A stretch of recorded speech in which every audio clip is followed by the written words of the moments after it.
नमस्कार प्रेक्षक हो, सह्याद्री वाहिनीच्या आरोग्य संपदा या कार्यक्रमामध्ये मी डॉक्टर प्रतिभा माने तुमचे मनापासून स्वागत करते। देणाऱ्याने देत जावे, घेणाऱ्याने घेत जावे, घेता घेता अखेरीस देणाऱ्याचे हात घ्यावे। प्रेक्षक हो, दान हा आपल्या संस्कृतीचा एक अविभाज्य घटक आहे।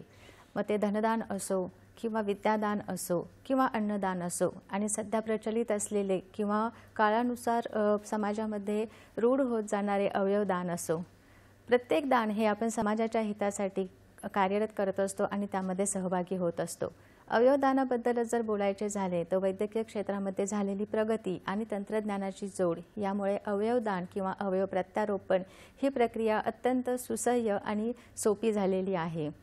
आपल्या शरीरातील एखादा महत्त्वाचा अवयव दान करून आपण एखाद्याला जीवनदान देऊ शकतो, त्याचा जीव वाचवू शकतो, आणि म्हणूनच अवयवदानाला जीवनदान किंवा सर्वश्रेष्ठ दान असेही म्हटले जाते। प्रेक्षक हो, आज 13 ऑगस्ट जागतिक अवयवदान दिवस। अवयवदानाबद्दल समाजामध्ये जनजागृती निर्माण करणे, त्याचप्रमाणे अवयवदानाबद्दल लोकांमध्ये माहिती पुरवणे, त्यांच्याबद्दलचे गैरसमज दूर करणे आणि अवयवदानाबद्दल लोकांना प्रोत्साहन देणे किंवा त्यांना प्रोत्साहित करणे, या निमित्ताने 13 ऑगस्ट हा दिवस जागतिक अवयवदान दिन म्हणून साजरा केला जातो। आणि या दिवसाचे औचित्य साधून आज आपण चर्चा करणार आहोत जागतिक अवयवदान दिवस। प्रेक्षक हो, आजचा आपला विषय आहे जागतिक अवयवदान दिवस, आणि या विषयावर मार्गदर्शन करण्यासाठी आज आपल्या स्टुडिओमध्ये 2 गेस्ट आलेले आहेत, डॉक्टर सुजाता पटवर्धन मॅम आणि डॉक्टर संजय सुरासे सर। नमस्कार सर। मॅम, सह्याद्री वाहिनीच्या आरोग्य संपदा या कार्यक्रमामध्ये मी तुमचं मनापासून स्वागत करते। प्रेक्षक हो, सर आणि मॅमच्या याच्या अगोदरही आपल्या चॅनलवरती कार्यक्रम झालेले आहेत, तरी पण मी सरांची आणि मॅमची थोडक्यात ओळख करून देते। Doctor Sujata Patwardhan ma'am, doctor Sujata Kiran Patwardhan, आपण GS मेडिकल कॉलेज आणि KM हॉस्पिटल मुंबई येथे प्रोफेसर व HOD मूत्रशल्यचिकित्साशास्त्र म्हणजेच यूरोलॉजी या डिपार्टमेंटमध्ये कार्यरत आहात।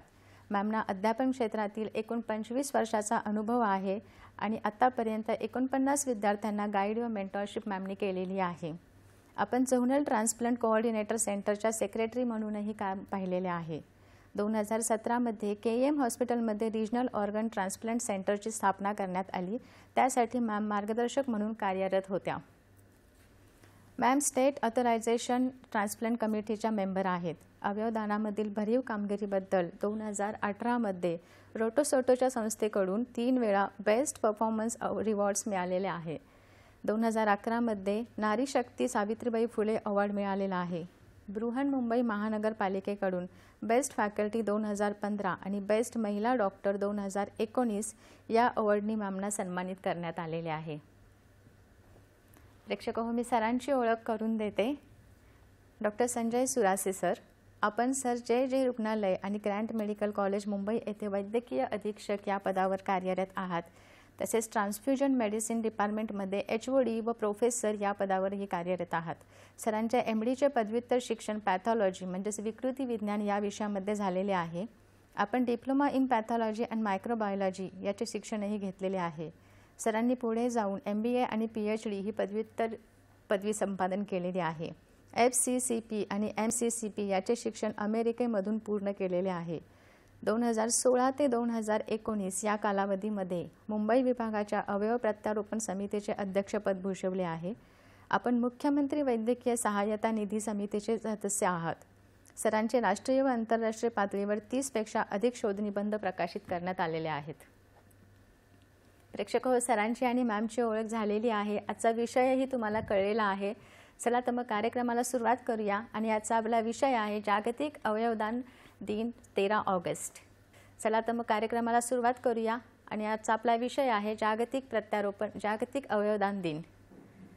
सर मॅम, तुमच्या या कार्यक्रमामध्ये मी पुन्हा एकदा स्वागत करते। मॅम, मला तुम्हाला असं विचारायचं आहे की अवयवदान हा जो विषय आहे हा अजूनही समाजामध्ये तितका रूढ झालेला नाही आहे, किंवा त्याच्याबद्दल अजूनही अवयवदान म्हणजे नक्की काय केले जाते, कोणकोणत्या शरीरातील अवयवांचे दान केले जाते, याबद्दल लोकांना अजूनही खात्रीशीर माहिती नाही आहे। तर शरीरामधले असे कुठले अवयव आहेत की ज्याच्यामध्ये बिघाड होऊ शकतो किंवा ज्याची कार्यक्षमता कमी होऊ शकते आणि त्याचं ट्रान्सप्लांट म्हणजे प्रत्यारोपण करण्याची वेळ येऊ शकते? अवयवात शरीरात बरेच अवयव आहेत ज्यांचं काम हळूहळू किंवा अचानकपणे बंद पडू शकते आणि त्याच्यात प्रामुख्याने आपल्याला माहिती असलेले किडनी आणि यकृत म्हणजे लिव्हर आणि फुफ्फुस आणि हृदय आणि पॅनक्रियास असे म्हणजे जवळजवळ सगळेच अवयव बंद पडू शकतात. पण फक्त ठराविक अवयव आपण रिप्लेसमेंट थेरपी त्याच्यासाठी आहे. तर त्याच्यात प्रामुख्याने किडनी, लिव्हर, हार्ट आणि लंग आहेत. पण आता हे अवयव जास्ती प्रत्यारोपण त्यांचे केले जाते आणि सध्या आपल्याला त्याची गरज पण खूप आहे कारण खूपच पेशंट्स आहेत ज्यांना ह्या अवयवांची गरज आहे. मग आपण ज्या वेळेला अवयवदान किंवा एखादा अवयव निकामी होते किंवा त्याचं काम बंद पडतं तर याच्यामागे साधारण कोणकोणती कारणे असू शकतात सर? साधारण आपण सुरुवात जर वरतून खाली जर केली, जर हृदय बंद पडण्याची जी जो आजार आहे त्याच्यात कार्डिओमायोपॅथी आहे, इश्चेमिक, नॉन इश्चेमिक प्रकारचे कार्डिओमायोपॅथी. फुफ्फुसामध्ये फायब्रोसिस भरपूर मोठ्या प्रमाणात असेल तर तिथेही फुफ्फुसाचं प्रत्यारोपण करणं आवश्यक असतं. लिव्हरमध्ये सिरोसिस झाला किंवा ट्यूमर आहे किंवा बऱ्याचशा हिपॅटायटिस क्रोनिक प्रकारचा आजार बळावला आहे तर त्याच्यात लिव्हर पण आपल्याला ट्रान्सप्लांट करण्याची आवश्यकता असते. किडनीमध्ये किडनी स्टोन्स असो किंवा किडनीला ट्यूमर असो, क्रोनिक किडनीचं इन्फेक्शन आहे किंवा क्रोनिक किडनी फेल्युअर असते तर ह्या सर्व कंडिशनमध्ये किडनी रिप्लेस करण्याची गरज असते. तसंच पॅनक्रियाज म्हणजे टाईप 1 डायबिटीसमध्ये पॅनक्रियाटिक ट्रान्सप्लांट हे पण आवश्यक असतं. तसंच स्किन, आपली जी त्वचा आहे ते बर्न्स वगैरे म्हणजे बऱ्याचशा वेळेस जळाल्यामुळे तिथं आपण नवीन प्रकारची स्किन प्रत्यारोपण करू शकतो. किंवा क्रश इंजुरी असते म्हणजे रोड ट्रॅफिक ॲक्सिडेंटमध्ये बऱ्याच वेळेस आपल्या हाडांचा चुरा होतो तर तशा कंडिशनमध्ये आपल्याला बोन पण ट्रान्सप्लांट करता येऊ शकतं. ओके. ज्यावेळेला आपण अवयवदानाचा विचार करतो त्यावेळेला अवयवदान करताना काय संकल्पना त्याच्या मागे आहे किंवा अवयवदान का करावे? अवयवदान ह्याच्यासाठीच करायला लागतं कारण आपण जर अवयव निकामी झाले तर त्यांचं काम, आता किडनीचं काम थोडेफार मशीनवरती चालू शकेल पण बाकीचे जे अवयव आहेत फुफ्फुस, हृदय किंवा पॅनक्रियास किंवा लिव्हर ह्यांना कायम प्रकारे आपण कुठल्या मशीनच्या द्वारे चालू नाही ठेवू शकत. तेव्हा त्यांचं रिप्लेसमेंट किंवा ते नवीन अवयव शरीरात घालणं जरुरी होतं. त्याच्यासाठी अवयवदानाचं महत्त्व आहे. आणि आपल्याकडे अवयवदाते हे 2 प्रकारचे आहेत जसे स्लाईडवर तुम्हाला दिसतंय की जे जिवंतपणे आपण दान करू शकतो आणि जे मृत्यूनंतर दान करू शकतो. तर जिवंतपणे आपण फक्त लिव्हरचा एक छोटासा भाग किंवा एक किडनी किंवा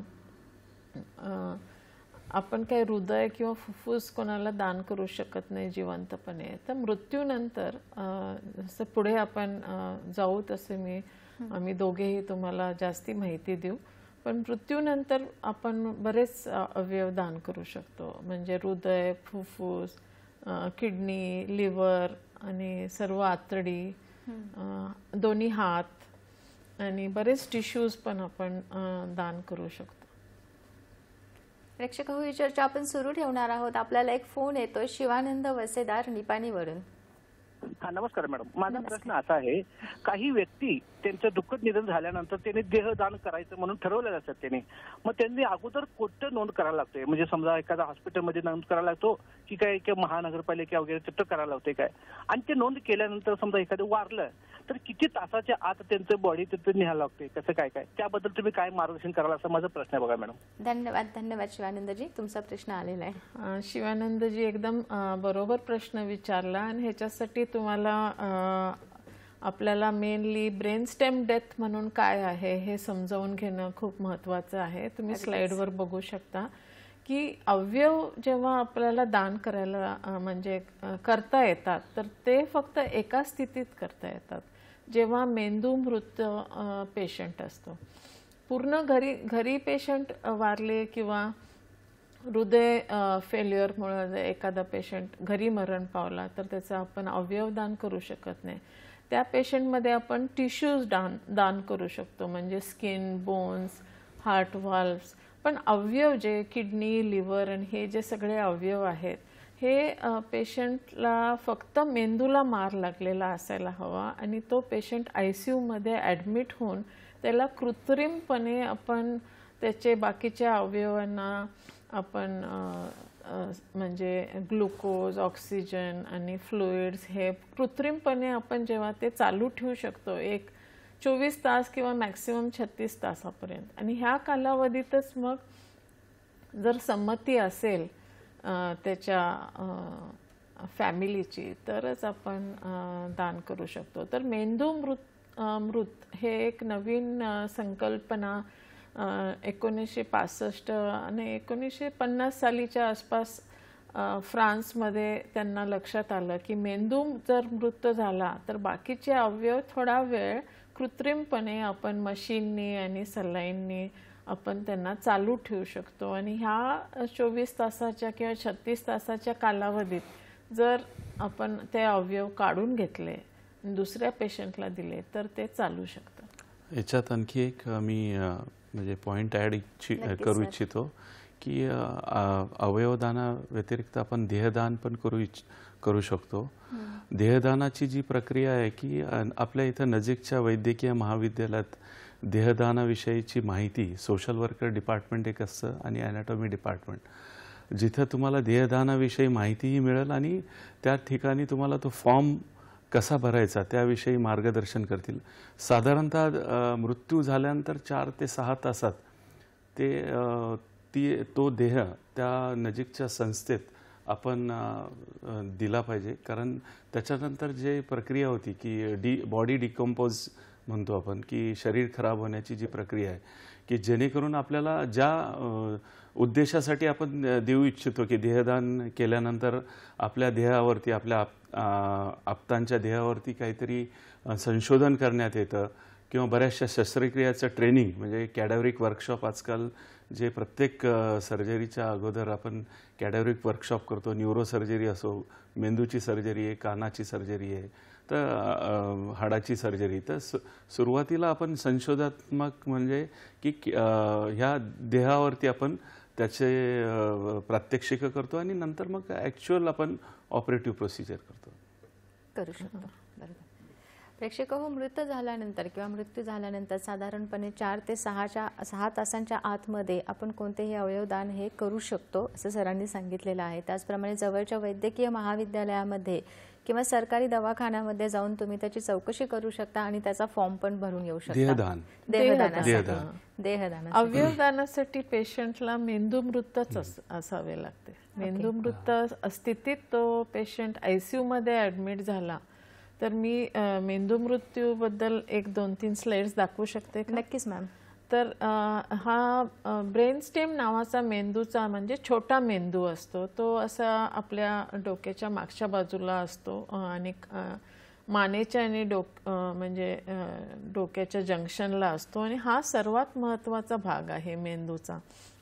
बाकी जो मोठा मेंदू आहे तो विचार, संकल्पना आणि ह्या गोष्टींसाठी महत्त्वाचा असतो. पण हा छोटा जो मेंदू आहे हा शरीराचा श्वास घेणे, रक्तदाब मेंटेन करणे, हार्टबीट म्हणजे हृदयाचे ठोके नियंत्रितपणे ठेवणे आणि सर्व नर्वस सिस्टीमचे नियंत्रण करणे हे त्याचे काम आहे.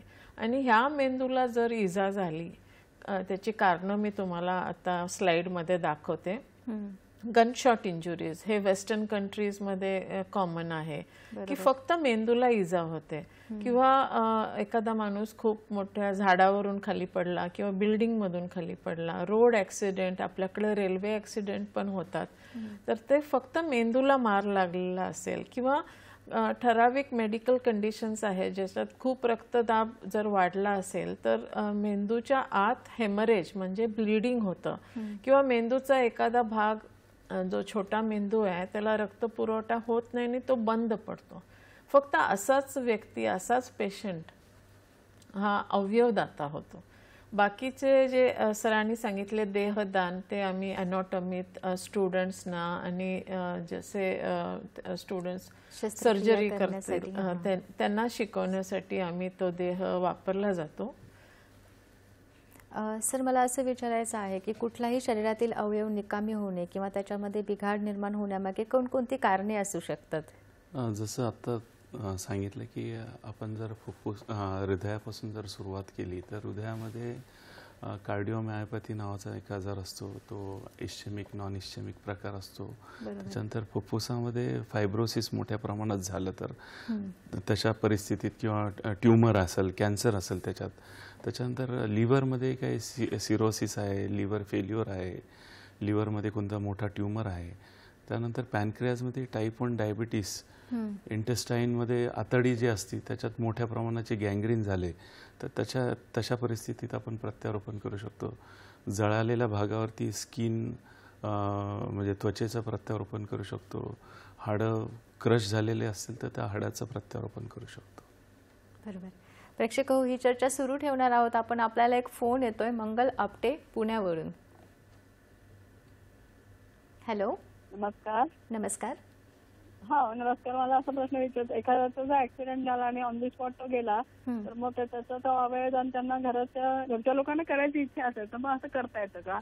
आणि एखाद्या माणसाला जर बरं नसेल म्हणजे तो गेला अचानक अटॅक होऊन तर त्याचंही देता येतं का घरातल्या लोकांची जर संमती असेल तर?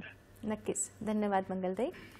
नाही, मंगलताई, मी जसं मगाशी समजावून सांगितलं की अवयवदान करण्यासाठी मेंदूमृतच पेशंट लागतो आणि तो आपल्याला ताबडतोब ICU जो तो शिफ्ट झाला तरच ती प्रक्रिया पुढे आपण चालू म्हणजे करू शकतो. पण घरी मृत्यू झाला किंवा रस्त्यावरती ॲक्सिडेंटमध्ये मृत्यू झाला तर आपण देहदान करू शकतो आणि आपण टिश्यूज म्हणजे त्वचा आणि आतले बोन्स जे आहेत ते किंवा कार्टिलेज म्हणून आपण जे बोन्सच्या वरती असतात ते कार्टिलेज आपण किंवा हार्टचे वाल्व्स असतात, ह्या गोष्टी आपण म्हणजे मृत्यू घरी जरी झाला किंवा रस्त्यावर झाला आणि आपण 4 ते 6 तासाच्या आत आपण हॉस्पिटलमध्ये जर त्या बॉडीला घेऊन आले तर आपण हे त्वचा आणि हे सगळे काढून आपण ते स्टोअर करू शकतो आणि मग पुढे पेशंट्सना वापरू शकतो. पण अवयवदानासाठी पेशंट मेंदूमृत अवस्थेत ICUमध्ये असल्याशिवाय त्याची प्रक्रिया पुढे होऊ शकत नाही. बरोबर. त्यामुळे जर 100 मृत्यू होत असतील अंदाजे 100 मृत्यूपैकी हार्डली एक 10 किंवा 12 लोकच मेंदू मृत्यूमुळे मरण पावतात आणि त्यांच्यातच फक्त अवयवदान त्यांच्या जर नातलगांनी संमती दिली तरच करू शकतो आपण. बरोबर. मॅम, आपण अवयवदान म्हणजे डोनर याच्याबद्दल बोलत आहोत. तर डोनरचे टाईप्स तुम्ही सांगत होता, तर डोनर्सबद्दल अजून काही नियम आहेत का की मृत्यूपूर्वी ज्याची इच्छा असेल त्यांनी करण्यासारखे किंवा मृत्यूनंतरही आपण काही करू शकतो, असे काही नियम आहेत का डोनर्ससाठी? डोनर्ससाठी मी मगाशी तुम्हाला एक स्लाइड दाखवली होती की डोनर्स हे 2 प्रकारचे असतात. एक लिव्हिंग डोनर म्हणजे जिवंतपणे आपण आपला एखादा अवयव, किडनी किंवा लिव्हर हे 2च अवयव जिवंतपणे आपण एक पूर्ण किडनी किंवा एक लिव्हरचा अर्धा भाग आपण आपल्या नातलगांना देऊ शकतो डोनेशनमध्ये. हे ऑपरेशन शक्य आहेत आणि नियमितपणे होत राहतात. आणि दुसरा प्रकार आहे दात्याचा, तो ब्रेनस्टेम डेथ नंतर आणि आपण जे बघितलं ते घरी मृत्यू झाला, कार्डियक डेथ झाला किंवा रस्त्यावरती टोटल पेशंट म्हणजे त्याला हॉस्पिटलमध्ये नाही आणता आलं तर त्याच्यात आपण टिश्यूज डोनेट करू शकतो. हे 2 प्रकार आहेत. आता लिव्हिंग डोनरमध्ये कोण डोनेट करू शकतं तर आई वडील आणि आपले ग्रँडपेरेंट्स किंवा भाऊ बहीण आणि आपण म्हणजे नात्यातलेच आपण एकमेकांना कायद्याप्रमाणे डोनेट करू शकतो. पण समजा माझं एखाद्या व्यक्तीशी खूप इमोशनली रिलेशन असेल आणि समजा मी त्या व्यक्तीची खूप चांगली मैत्रीण असेल आणि त्याला अवयवाची गरज असेल किडनीची किंवा लिव्हरची, तर मी माझ्या इमोशनली रिलेटेड आहे, मी त्याच्या नात्यात नाही आहे पण मला द्यायची इच्छा आहे, तर ते इमोशनली रिलेटेड पण डोनेशन परमिटेड आहे. लॉ प्रमाणे, पण त्याच्यात काही कॉमर्स किंवा काही पैशाची देवाणघेवाण नसावी हे मात्र ती कमिटी बरोबर बघून घेते. ओके, प्रेक्षक ही चर्चा सुरू ठेवणार आहोत. आपल्याला एक फोन येतोय शलाका गाडगीळ कल्याणवरून. हॅलो. हॅलो. नमस्कार. नमस्कार. मी शलाका गाडगीळ कल्याणहून विचारते प्रश्न. प्रश्न विचारा. माझा असा प्रश्न आहे की माझं वय आहे 74. मला बीपी नाहीये आणि शुगरही नाहीये, काहीच नाहीये. पण माझं गेल्या 2 वर्षापूर्वी माझ्या उजव्या हाताला फ्रॅक्चर झालं होतं, हेअर क्रॅक म्हणून, त्यामुळे फक्त प्लॅस्टरवरती भागलं.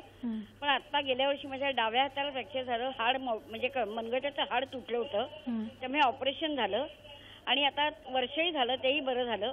पण माझं असं विचारणं आहे की मला दम्याचाही त्रास आहे, त्यामुळे डॉक्टरांचं म्हणणं आहे की तुमची हाडं ठिसूळ झालेत, तर अशा परिस्थितीत मी अवयवदान करू शकते का? ओके, धन्यवाद शलाकाताई, तुमचा प्रश्न कळलेला आहे. तुम्ही अवयवदानाचा एक फॉर्म असतो, प्लेज फॉर्म जो आहे तो फॉर्म भरून घ्यावा लागेल. प्लीज कार्यक्रमात शेवटीपर्यंत राहा. तो फॉर्म आम्ही दाखवणार आहोत आणि त्याच्याबद्दल जास्ती माहिती देणार आहोत.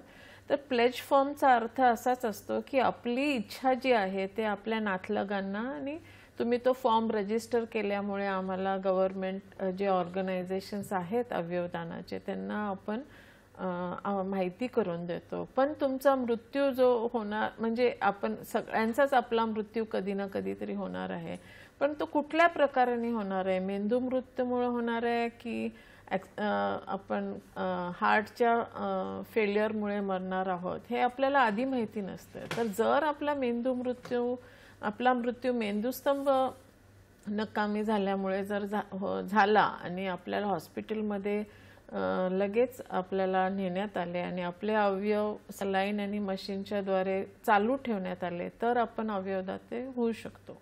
तेव्हा तुमची जी इच्छा आहे ती प्लीज तुम्ही तुमच्या नातलगांना सांगा. आणि कार्यक्रमाच्या शेवटी आम्ही वेबसाईटचे नावं देत आहोत, तिथे आपण डिरेक्टली ऑनलाईन प्लेज करून तुमचं नाव नोंदवलं जाऊ शकतं. बरोबर. साधारणपणे ऑर्गन प्रत्यारोपण म्हणजेच अवयव प्रत्यारोपण ज्याला आपण करतो त्याला बऱ्याच लोकांना ही प्रक्रिया किंवा हे काही सर्जरी आहे ती लक्षात येत नाही. तर सर, अवयव प्रत्यारोपण प्रक्रिया जी असते ती कशा प्रकारे असते?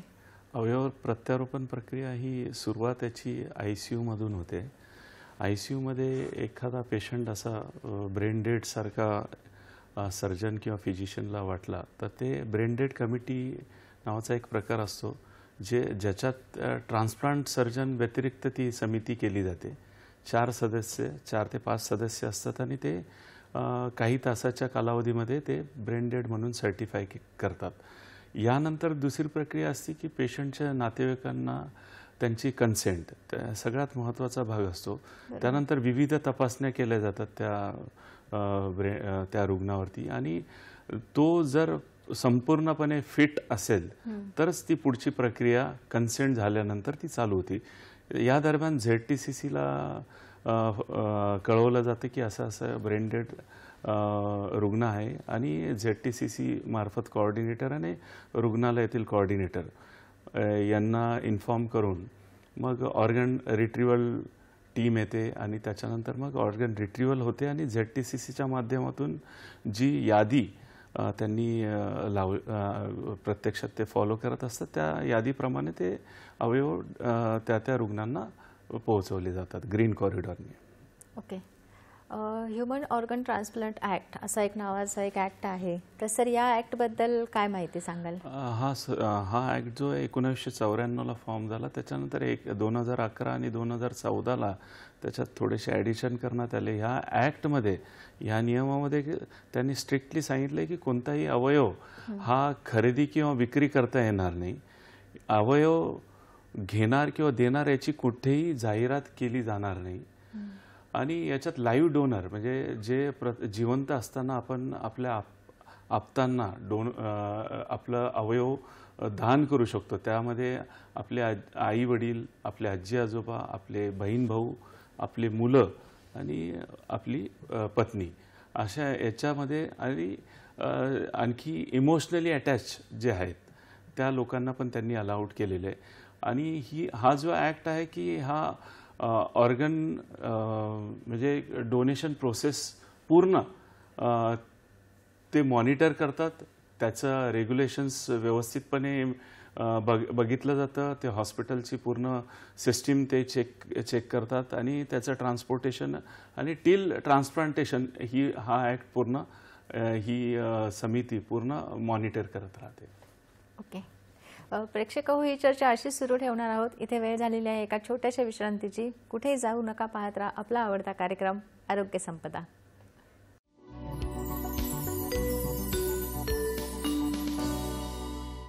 तर प्रेक्षक हो, ब्रेकनंतर तुमचं पुन्हा एकदा स्वागत आहे आरोग्य संपदा या कार्यक्रमामध्ये. आणि आज आपण चर्चा करत आहोत जागतिक अवयवदान दिन या विषयावर. आणि या विषयावर मार्गदर्शन करत आहेत डॉक्टर सुजाता पटवर्धन मॅम आणि doctor Sanjay Surase sir.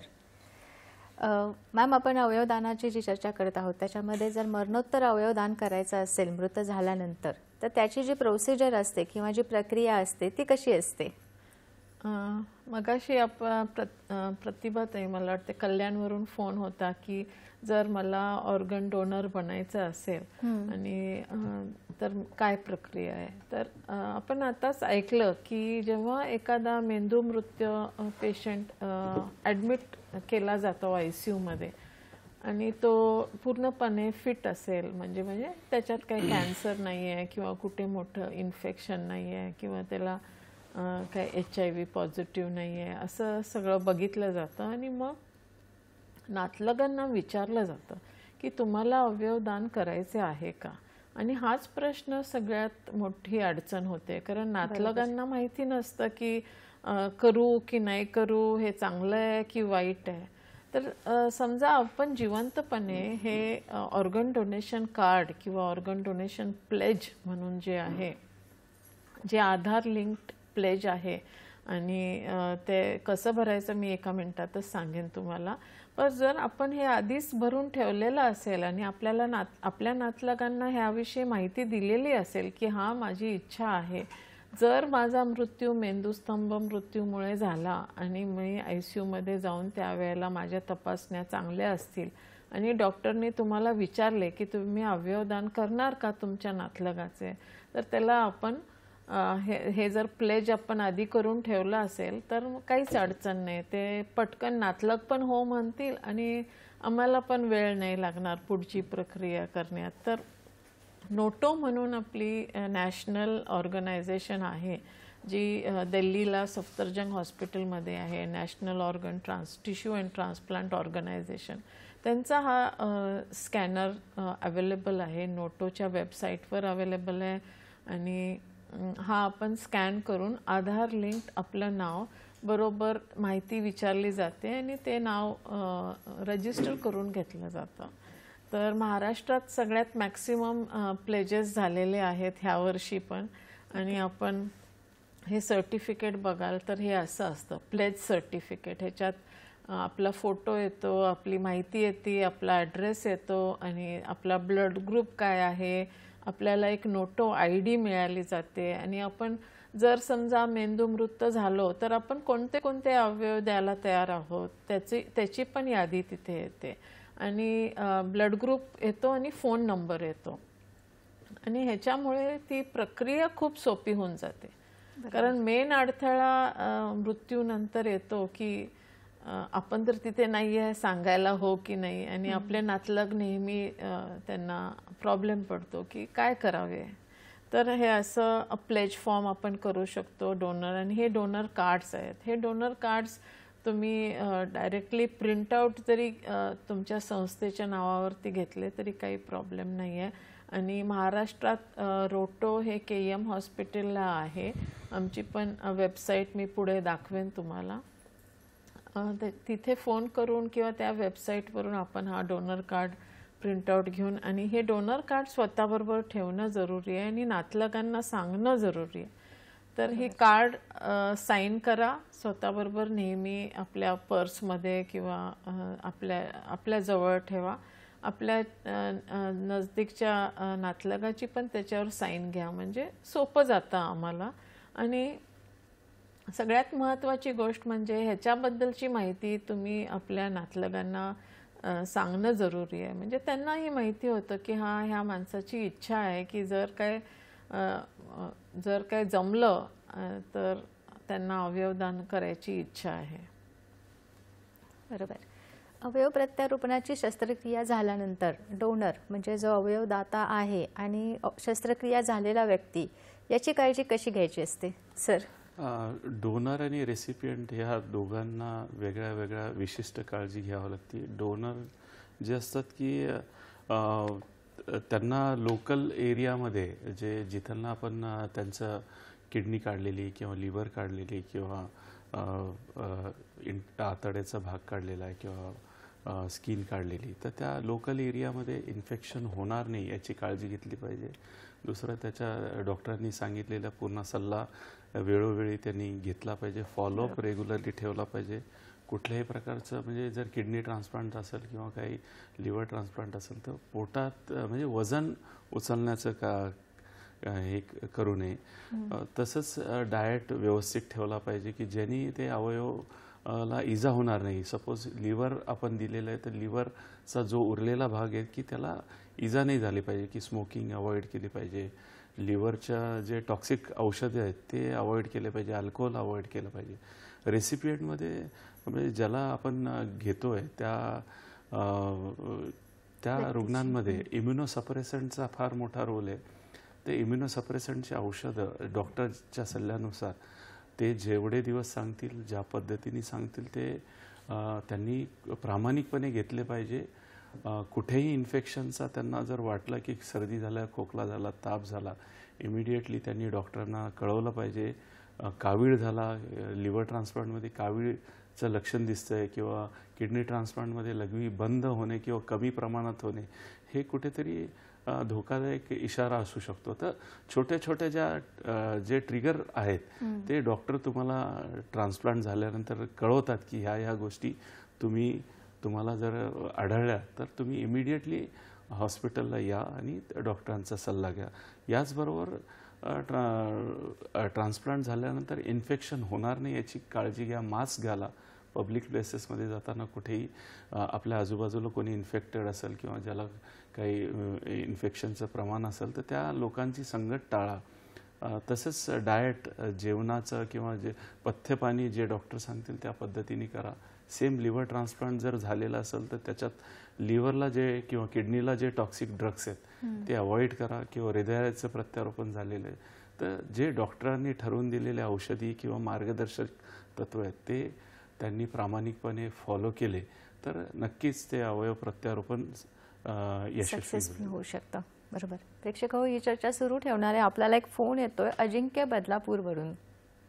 Hello. मला असं विचारायचं होतं की अवयवदान आणि प्लास्टिक सर्जरी याच्यामध्ये मूलभूत फरक काय असं याबद्दल काय सांगाल असं विचारायचं. ओके, धन्यवाद अजिंक्य सर. अवयवदान आणि प्लास्टिक सर्जरी. येस. अवयवदान हे आपण काही ठराविक ऑर्गन्सचं करू शकतो आणि प्लास्टिक सर्जरी ही कॉस्मेटिक सर्जरी म्हणजे विद्रूपता नष्ट करणारी शस्त्रक्रिया म्हणजे प्लास्टिक सर्जरी. त्याच्यात आपण म्हणजे जर उदाहरण द्यायचं झालं तर आपल्या एखादा रुग्ण आहे तो जळालेला आहे, त्याच्यात विद्रूपता नष्ट करण्यासाठी आपण स्किन प्रत्यारोपण करतो. आता रिसेंटली म्हणजे हाताचं प्रत्यारोपण करण्यात आलं तर ती प्लास्टिक सर्जरीची स्किल आहे, vascular surgeon and plastic surgery. आणि अवयवदानाविषयी म्हणजे ज्याच्यात अवयवदानाविषयी आपण पूर्ण शरीरातले जे आपण फॉर एक्झाम्पल की उदाहरण की हृदय करू शकतो, लिव्हर करू शकतो, किडनी दान करू शकतो, आतड्याचं दान करू शकतो. प्लास्टिक सर्जरी हा एक विशिष्ट भाग आहे, अवयवदान हा पूर्ण भाग आहे. बरोबर. हो, आता अलीकडे फेस ट्रान्सप्लांट पण होऊ शकतं.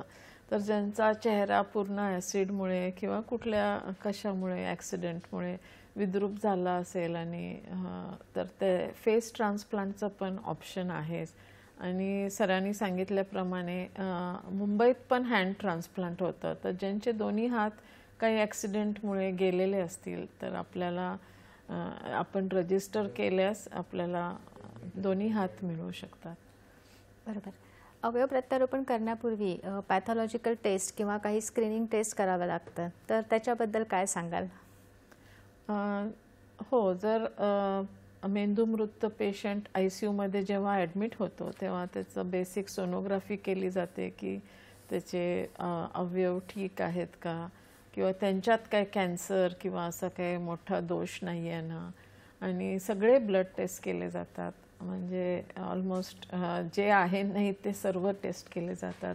पेशंटला HIV, HCV, HBsAg किंवा असा कुठला व्हायरल आजार तर नाही ना, या सगळ्या गोष्टींची तपासणी केली जाते. आणि जर ते अवयव चांगल्या स्थितीत असतील त्यावेळेला शरीरात, तरच त्यांना म्हणजे ते वापरले जातील. जर त्यांच्यात इन्फेक्शन्स एकदम पराकुटीचे इन्फेक्शन असेल किंवा त्याच्यात कॅन्सर असेल तर मग त्यांना विचारलंही नाही जात की अवयवदान कराल का म्हणून. बरोबर. प्रेक्षक हो, ही चर्चा अशी सुरू ठेवणार आहोत. इथे वेळ झालेली आहे एका छोट्याशा विश्रांतीची. कुठेही जाऊ नका, पाहत राहा आपला आवडता कार्यक्रम आरोग्य संपदा.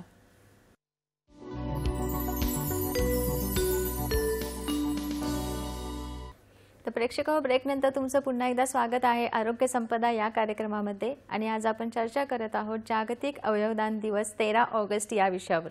आणि या विषयावर मार्गदर्शन करत आहेत डॉक्टर सुजाता पटवर्धन मॅम आणि डॉक्टर संजय सुरासे सर. ब्रेकला जाण्यापूर्वी आपण अवयव प्रत्यारोपणाची म्हणजेच ऑर्गन ट्रान्सप्लांटची प्रक्रिया कशी असते, त्याच्यासाठी कोण डोनर किंवा जो घेणारा रुग्ण असतो त्याचे नियम किंवा त्याची जी प्रोसेस असते ते सगळं मॅमने एक्सप्लेन केलेलं आहे. पण मॅम, मला असं विचारायचं आहे की एकदा ऑर्गन ट्रान्सप्लांट झाल्यानंतर परत त्या अवयवाचं ट्रान्सप्लांट करायची गरज पडू शकते का? कधी कधी पडू शकते ना, कारण जर तुम्ही ज्या कारणांमुळे तुम्हाला अवयवदानाची गरज भासली आणि ते कारण तुम्ही परत तीच कारणं जर रिपीट झाली तर हे होऊ शकतं. कधी कधी बॉडी हे नवीन जे ऑर्गन आपण घालतो ते ॲक्सेप्ट करत नाही, त्याला रिजेक्शन म्हणतात. तर अशा ह्याच्यात कधी कधी हायपर ॲक्यूट रिजेक्शन होतं, म्हणजे ऑपरेशन टेबलवरतीच शरीर ते नवीन ऑर्गन ॲक्सेप्ट करत नाही आणि ते नवीन ऑर्गन कामच करत नाही, हे असं होऊ शकतं. किंवा कधी कधी इम्युनिटीच्या प्रक्रियेमुळे ते ऑर्गन आपल्यामध्ये एक 5-6 महिन्याच्या वर नाही राहत. तर अशा गोष्टींमुळे मग ते क्रॉनिक रिजेक्शन म्हणतो आपण त्याला. मग आपल्याला परत नवीन अवयव घालणं जरुरी पडतं. आणि नॉर्मली किडनी 10 ते 25 वर्ष ही चालू राहते एका प्रत्यारोपणानंतर, जर समजा सगळं व्यवस्थित असेल आणि पेशंट सगळे नियम बरोबर पाळत असेल आणि त्या बॉडीने ती किडनी ॲक्सेप्ट केली असेल तर ती साधारण 10 आणि मॅक्सिमम 25 वर्ष चालू शकते. पण समजा एका लहान मुलाच्यात प्रत्यारोपण केलं आपण, आम्ही परवा KM हॉस्पिटलमध्ये 8 वर्षाच्या मुलाच्यात प्रत्यारोपण केलं, तर आता त्याला ही गरज भासू शकेल जेव्हा तो 20-25 वर्षाचा होईल तेव्हा त्याला दुसरी किडनी द्यायला लागेल असं. बरोबर. प्रेक्षक हो, अवयव प्रत्यारोपणाची शस्त्रक्रिया झाल्यानंतर जर डॉक्टरांनी सांगितलेले नियम जर तुम्ही पाळलेत, योग्य आहार विहार असेल किंवा इन्फेक्शनचे चान्सेस आहेत ते जर कमी केले, तसं जर केलं तर साधारण किडनी ट्रान्सप्लांटनंतर 10 ते 25 वर्ष त्याची पात्रता असू शकते. त्याचप्रमाणे इतरही कुठल्याही अवयवाचं जर प्रत्यारोपण केलं तर हीच कारणं आहेत की तुमचा आहार विहार महत्त्वाचा आहे, तुमचे औषधं कुठले घेताय हेही महत्त्वाचं आहे आणि वेळोवेळीच डॉक्टरांकडे जाऊन फॉलोअप घेणं अत्यंत गरजेचं आहे. मॅम, तुम्ही आता लहान मुलांमधील ऑर्गन ट्रान्सप्लांटबद्दल बोलत आहात, तर लहान मुलांमध्ये कोणत्या कोणत्या अवयवांचं ट्रान्सप्लांट करता येऊ शकतं आणि त्याच्यासाठी काही नियम आहेत का, वयाची अट वगैरे काही असू शकते का? अशी अट म्हणजे सर्व वयात अटी सेमच आहेत, पण लहान मूल जेव्हा त्याचं ट्रान्सप्लांट करायची गरज पडते तेव्हा त्याच्या रक्तवाहिनी आणि त्या पण लहान असतात ना, तर त्याच्यासाठी मग जरा जास्ती काळजी घेऊन ते ऑपरेशन करायला लागतं. आणि ते एवढ्याशा छोट्या शरीरात ते मोठं किडनी किंवा लिव्हरचा भाग हा घालणं पण जरा कुशलतेचंच काम असतं. तर थोडासा फरक आहे फक्त टेक्निकल गोष्टीमध्ये, बाकी काय फरक नाही आहे नियमात. मी एक छोटीशी क्लिप दाखवते तुम्हाला. काल आमच्या इथे किडनी ट्रान्सप्लांट झालं. नक्कीच. तर ही पहिली क्लिप जी आहे ती आपण हे आम्ही ऑलरेडी किडनी म्हणजे एका बायकोने आपल्या नवऱ्याला काल दिलं होतं. तर ती बायकोची किडनी आम्ही दुर्बिणीद्वारे ऑपरेशन करून बाहेर काढली. मग आता आम्ही ती बरोबर तिचं डिसेक्शन करतो, म्हणजे तिच्यावरची जी जास्ती चरबी आहे ती बाजूला करतो आणि ती व्यवस्थित तयार करून मग आम्ही पुढच्या ह्याच्या स्लाईडमध्ये मी जाते. त्याच्यात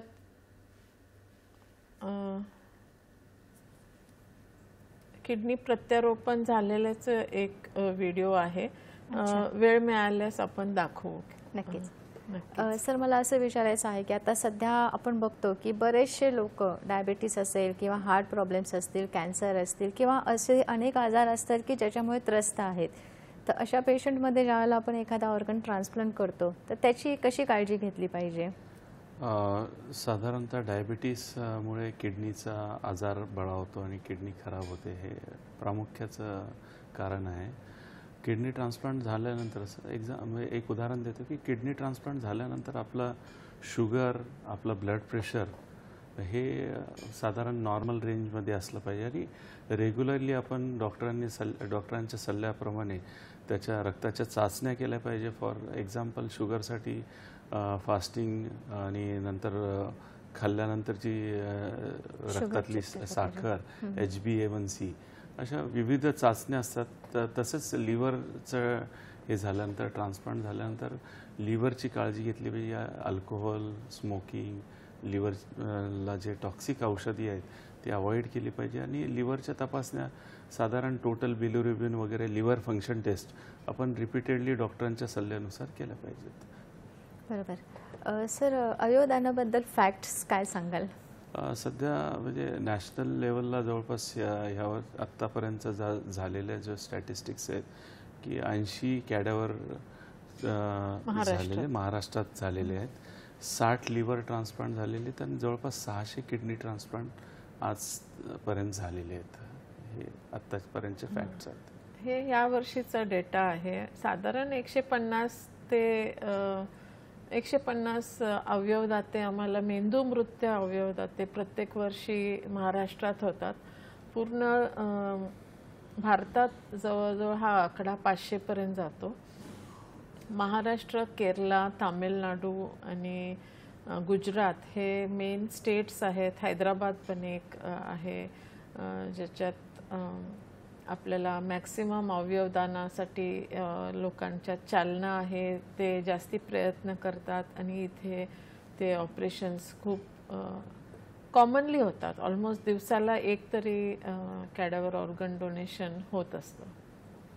अच्छा सर, तुम्ही मुख्यमंत्री वैद्यकीय सहाय्यता निधीचे सदस्य आहात. तर अशी ज्यावेळेला मोठी सर्जरी होते त्यावेळेला गरीब रुग्णांसाठी किंवा जे अफोर्ड करू शकत नाही त्यांच्यासाठी काही निधी मिळू शकतो का? हो, मुख्यमंत्री सहायता निधीमध्ये हा मुख्य क्लॉजच आहे की ट्रान्सप्लांटसाठी आवश्यक असणारा निधी. तर त्यामध्ये हार्ट ट्रान्सप्लांट आहे, लिव्हर ट्रान्सप्लांट आहे, किडनी ट्रान्सप्लांट आहे व इतरही ट्रान्सप्लांटचे ज्या प्रक्रिया आहेत त्या त्यांनी सर्व समावेशक केलेल्या आहेत आणि त्याची एक प्रणाली आहे की ती कार्यपद्धती जी एक समिती असती ते त्यांचे कागदपत्र व्हेरीफाय करतात, रेशन कार्ड व्हेरीफाय करतं, उत्पन्नाचा दाखला व्हेरीफाय करतं, त्याला येणारा खर्च हे व्हेरीफाय करून तो निधी त्या रुग्णाला वाटप केला जातो. अच्छा, पण सर ही जी निधी आहे ही दोघांना मिळते, डोनर आणि रेसिपियंट दोघांना मिळू शकते का? हो, त्यांनी दोघांनी जर अप्लाय केलं तर तो ठराविक निधी त्या दोन्ही अवयव घेणारा आणि दाता दोघांनाही मिळू शकतो. अगदीच. प्रेक्षक हो, सरांनी सांगितलेलं आहे की अवयव प्रत्यारोपणासारखी जी महत्त्वाची आणि मेजर जी सर्जरी आहे, जी शस्त्रक्रिया होते, ज्यामध्ये एक ऑर्गन एका शरीरातून एक अवयव काढून दुसऱ्या शरीरामध्ये त्याला स्थापित केला जातो आणि त्या अवयवाचं जे कामकाज आहे ते सुरळीतपणे सुरू केलं जातं आणि एखाद्या व्यक्तीला जीवनदान मिळू शकतं. तर अशी शस्त्रक्रिया करण्यासाठी आपल्याला मुख्यमंत्री वैद्यकीय सहाय्यता निधीमधून तुम्ही मदत मिळवू शकता. त्यांचा जो फॉर्म आहे किंवा त्यांची जी प्रोसेस असते, प्रोटोकॉल असतो, तो तुम्ही फॉर्म भरून त्याची माहिती घेऊन तुम्ही नक्कीच त्याचा फायदा घेऊ शकता. मॅम, प्रॅक्टिसमधले तुमचे काही अनुभव सांगाल का? हो, प्रॅक्टिसमधले अनुभव बरेच आहेत की जेव्हा आम्ही एखादा पेशंट असा ICUमध्ये ते असं बघितला जातो आणि त्याचं सगळे टेस्ट करतो आणि कन्फर्म करतो की तो खरंच मेंदू मृत आहे, आणि मग नंतर पुढचं स्टेप आहे की नातलगांना विचारणं. तर त्याच्यानंतर बरेच विचित्र रिस्पॉन्स येतात की आम्हाला अमुक बाबांना विचारायला लागेल, अमुक साधूंना विचारायला लागेल, किंवा आम्ही अजून आम्हाला हे अवयव जर दिलं तर पुढच्या जन्मात हे अवयव आम्हाला असेल का. तर हे सगळ्या गैरसमजुती आहेत. आणि हे पण विचारलं जातं की अवयव फक्त श्रीमंत लोकांना जातात का. तर तसे नाही आहे. आपल्याला जर अवयवाची गरज असेल तर आपण आपल्या हॉस्पिटलच्या थ्रू, आमच्याकडे ZTCC आणि सोटो महाराष्ट्र असे 2 ऑर्गनायझेशन्स आहेत. आणि ZTCC हे सध्या महाराष्ट्रात 4 ठिकाणी आहे, मुंबई, पुणे, नागपूर आणि औरंगाबाद. त्या आपल्या दवाखान्याच्या थ्रू आपण ZTCC मध्ये आपले नाव नोंदवू शकतो. आणि आपला जो आजार आहे म्हणजे आणि आपला जो ब्लड ग्रुप आहे, ह्या दोन्ही गोष्टींवर आधारित आपल्याला वेटिंग लिस्टवरती घातलं जातं. आणि त्याच्यात घालायची जी प्रक्रिया आहे ही पण कॉम्प्युटर बेस्ड आहे आणि त्याच्यात कुठल्याही बदल आणि अफरातफर होऊ शकत नाही. तेव्हा तुमचं जेव्हा टर्न येईल तेव्हा तुम्हाला ते अवयव मिळतंच. पण एवढाच प्रॉब्लेम आहे की आपल्याकडे अवयव दातेच कमी प्रमाणात आहेत. म्हणजे US, स्पेन आणि हे ज्या बाकीचे जे राष्ट्र जे आहेत तिथे पर मिलियन पॉप्युलेशन म्हणजे 1 मिलियनमध्ये 35-40 असा रेट आहे. आणि इंडियामध्ये 1.2 आहे. म्हणजे तुम्ही समजू शकता की किती तफावत आहे. तर जोपर्यंत आपल्यात हे अवेअरनेस वाढत नाही आणि पब्लिकना माहिती पडत नाही की मेंदूस्तंभ मृत्यू हा एक प्रकारचा मृत्यू आहे आणि तो त्या स्थितीतच आपण अवयवदान करू शकतो. आणि जर आपले अवयव आपल्या मृत्यूनंतर दुसऱ्या कोणाच्या तरी उपयोगास येणार असतील तर काय हरकत आहे. जाळून आणि पुरून टाकण्यापेक्षा आपले अवयव कोणाच्या मध्ये तरी जिवंत राहतात. आपण कोणाला तरी जीवनदान दिलं, ह्याच्या पलीकडे काय मोठं दान असू शकेल. आणि आपला एक भाग कोणाच्या तरी जिवंतच आहे ना, म्हणजे आपणच जिवंत आहोत. हे समजून घेणं ही काळाची गरज आहे. आणि मला वाटतं की एकच मी मेसेज तुम्हाला सर्वांना देते की तुम्ही जेव्हा एकमेकांशी क्रिकेट आणि हा पिक्चर लागला, तो पिक्चर लागला, ही चर्चा करताय, ही करणं जरुरी आहे. पण ही पण चर्चा तुमच्या बोलण्यात येऊ दे की मला आज कळालं की अवयवदान होऊ शकतं आणि अवयवदान मृत्यूनंतर मेंदूमृत स्थितीत जर पेशंट ICUमध्ये असेल तर करता येतं. आणि एका अवयवदात्याच्या मागे 8 रुग्ण जगू शकतात. तर ही जर माहिती मला वाटतं सर्वांनी एकमेकांना सांगितली तर जास्ती अवेअरनेस होईल आणि आम्हाला हे प्रक्रिया करणं सोपं जाईल. बरोबर. सर, जाता जाता तुम्ही प्रेक्षकांना काय सल्ला द्याल? थोडा प्रत्येकाने अवयवदानाबद्दल अवेअरनेस केला पाहिजे. आपण आजकाल व्हॉट्सअपच्या माध्यमातून, इंस्टाग्राम, मेसेंजर, हे गुगल, हे वेगवेगळे मीडिया आपण यूज करतो. त्याला आपण डेली म्हणजे मला असं वाटतं की सध्याच्या काळात प्रत्येक व्यक्ती हा 2 ते 3 तास मोबाईलवरती असतो आणि त्याचा मीडियावरती जास्त भर असतो. तर आपण एंटरटेनमेंटबरोबर मला असं वाटतं की एखादा चांगला अवयवदानाबद्दल व्हिडिओ शेअर करा.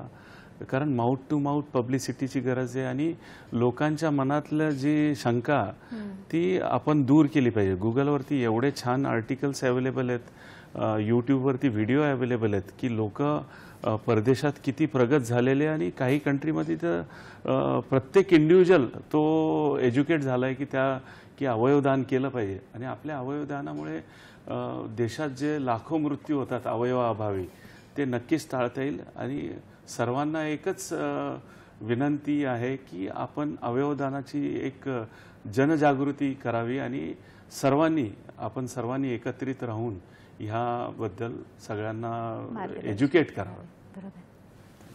आणि जाता जाता हे कॉन्टॅक्ट डिटेल्स आहेत, ही आमची वेबसाईट आहे आणि Okay. जसे डॉक्टर सुरासे म्हणालेत आमच्याकडे सर्व व्हिडिओज अवेलेबल आहेत की आपण शरीर कसं चांगलं ठेवावं, अवयवदानाची गरज भासू नये असं कसं आपण शरीर आपलं चांगलं ठेवू शकतो आणि अवयवदान म्हणजे काय, आणि हे आमचे फोन नंबर्स आहेत. नक्कीच प्रेक्षक हो, सरांनी मॅमने तुम्हाला खूप चांगली माहिती दिलेली आहे. त्याचप्रमाणे स्क्रीनवर त्यांचे नंबर्स आणि डिटेल्सही शेअर केलेले आहेत. प्रेक्षक हो, मॅम सर आपण इथे आलात आणि अवयवदानाबद्दल खूप चांगली माहिती प्रेक्षकांना दिली, त्याबद्दल सह्याद्री वाहिनीच्या वतीने मी तुमचे आभार मानते. धन्यवाद. प्रेक्षक हो, आरोग्य संपदा हा एक आरोग्यविषयक कार्यक्रम आहे आणि या कार्यक्रमामध्ये आपण प्रत्येक बुधवारी एका नवीन विषयावर एका नवीन तज्ज्ञांसोबत चर्चा करत असतो. तेव्हा पुन्हा भेटूया पुढच्या बुधवारी एका नवीन विषयावर एका नवीन तज्ज्ञांसोबत. तोपर्यंत आपल्या आरोग्याची काळजी घ्या, आनंदी राहा आणि अवयवदानाचा नक्कीच विचार करा. धन्यवाद.